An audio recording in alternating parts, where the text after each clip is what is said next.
కలయికతో ప్రణయరథం పరుగులు తీసింది.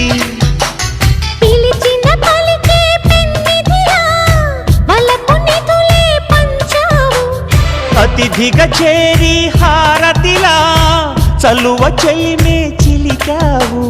అందించా అర్పించా అణువణువు.